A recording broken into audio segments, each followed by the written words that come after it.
آغاز کلام۔ انسان نے ہمیشہ خدا کو سمجھنے میں بھی غلطی کی ہے اور اپنے آپ کو سمجھنے میں بھی۔ اس نے خدا کو اپنے جیسا سمجھ لیا اور اپنے آپ کو خدا جیسا۔ یہی ہر دور کے انسان کی غلطی رہی ہے۔ ساری انسانی تاریخ اسی غلطی اور اس کے نتائج کی داستان ہے۔ خدا کو اپنے جیسا سمجھنا یہ ہے کہ خدا کو انسانی سطح پر اتار لایا جائے۔ الحاد اور شرک کی تمام قسمیں اسی غلطی کی پیداوار ہیں۔ الحاد بھی خدا کو انسان پر قیاس کرنے کا دوسرا نام ہے اور شرک بھی۔ انسان ہمیشہ باپ اور ماں کے ذریعے پیدا ہوتا ہے، وہ کسی جننے والے کے ذریعے جنا جاتا ہے۔ اس بنا پر گمان کر لیا گیا کہ خدا اگر ہے تو اس کو جننے والا بھی کوئی ہونا چاہیے، کسی کو خدا سے پہلے ہونا چاہیے جو خدا کو وجود بخشے۔ اب چونکہ انسان کو خدائے لم یزل کا پیدا کرنے والا کوئی نظر نہ آیا، اس لیے اس نے خدا کے وجود کا انکار کر دیا۔ انسان اپنی تخلیق کی صورت میں اپنے خالق کو دیکھ رہا تھا، مگر وہ اپنے ایک غلط مفروضے کی وجہ سے اس کو ماننے پر تیار نہ ہوا۔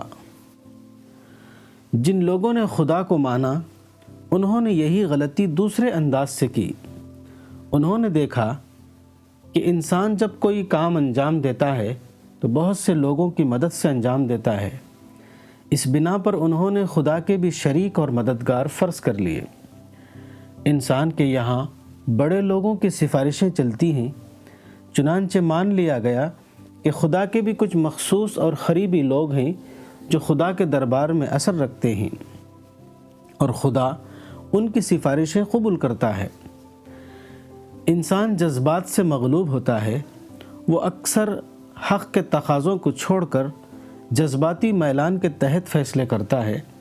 اس پر قیاس کرتے ہوئے یہ عقیدہ بنا لیا گیا کہ خدا محض گروہی تعلق کی بنیاد پر کچھ لوگوں سے ایسا معاملہ کرتا ہے جو معاملہ وہ دوسرے گروہ سے تعلق رکھنے والوں کے ساتھ نہیں کرتا۔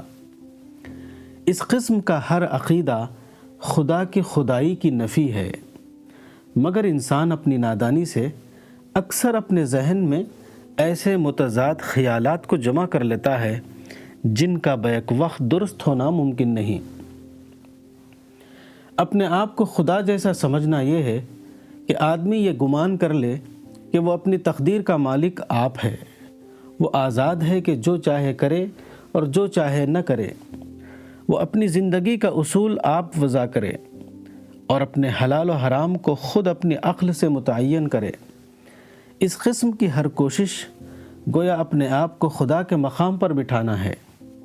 جو چیز صرف خدا کا حق ہے، اس کا حقدار اپنے آپ کو سمجھنا ہے، مگر ایسا ہر گمان اس کائنات میں سراسر باطل ہے، کیونکہ انسان صرف ایک عاجز مخلوق ہے، وہ کسی بھی اعتبار سے خالق کا درجہ حاصل نہیں کر سکتا۔